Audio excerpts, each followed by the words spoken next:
Voilà, donc on a remonté un petit peu maintenant le Kamado. On va le laisser chauffer jusqu'aux 200 degrés pour qu'il colore un petit peu.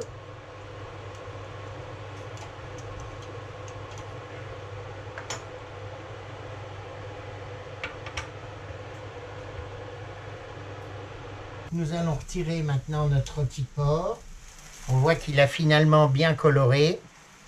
Donc je vais le laisser reposer dans du papier aluminium. Alors soit du papier aluminium, soit du papier de boucher. Vous faites attention en retirant la sonde qui est encore brûlante à plus de 200 degrés.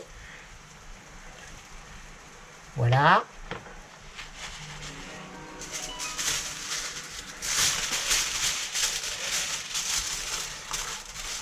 Voilà, et donc on va le laisser reposer. On va doubler l'emballage. Alors si vous avez ce que je fais d'habitude, si vous avez une glacière qui est très propre et que vous utilisez pas, vous pouvez également mettre à reposer votre viande emballée dans une glacière. Comme ça, elle gardera la chaleur et vous pourrez pendant ce temps-là finaliser vos légumes, etc.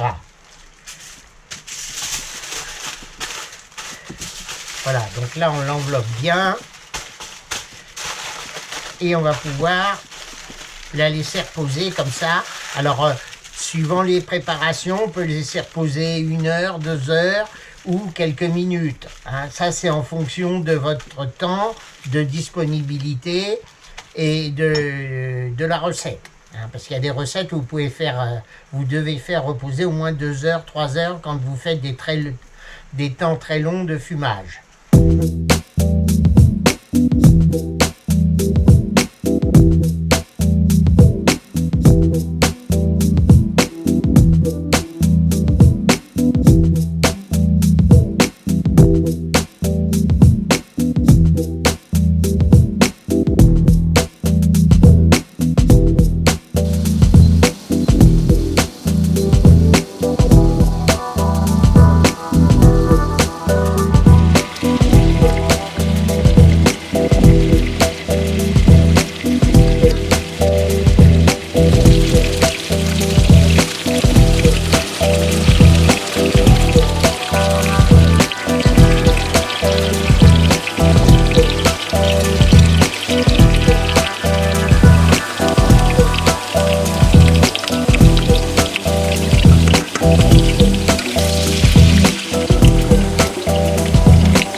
Sauce bien onctueuse.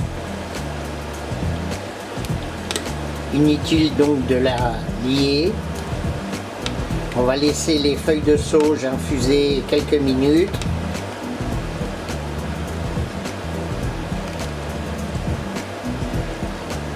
Je l'ai goûté. J'ai rectifié l'assaisonnement. C'est parfait.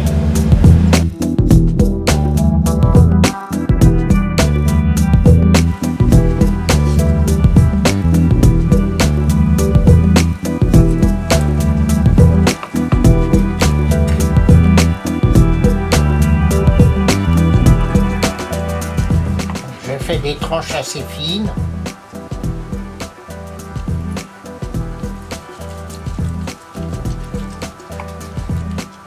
Donc on voit bien la cuisson. Donc ça aurait été dans la longe, dans le filet, on aurait mis 63-62 degrés.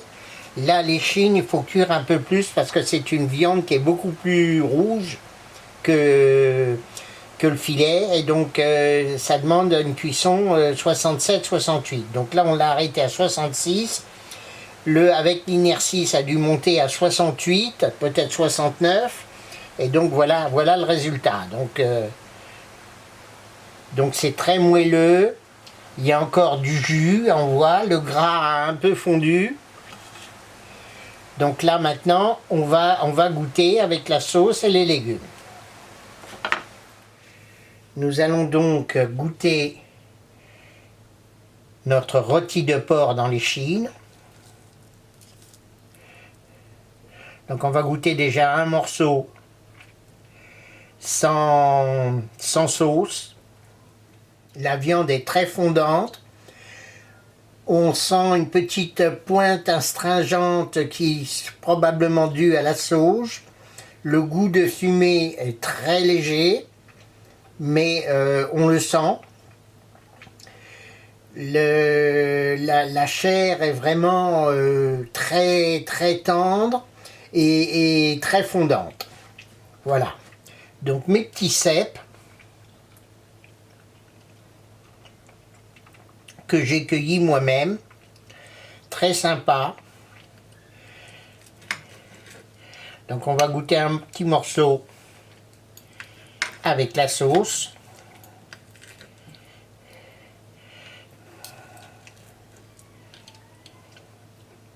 Là on voit bien, ça se déchire plutôt que ça se coupe.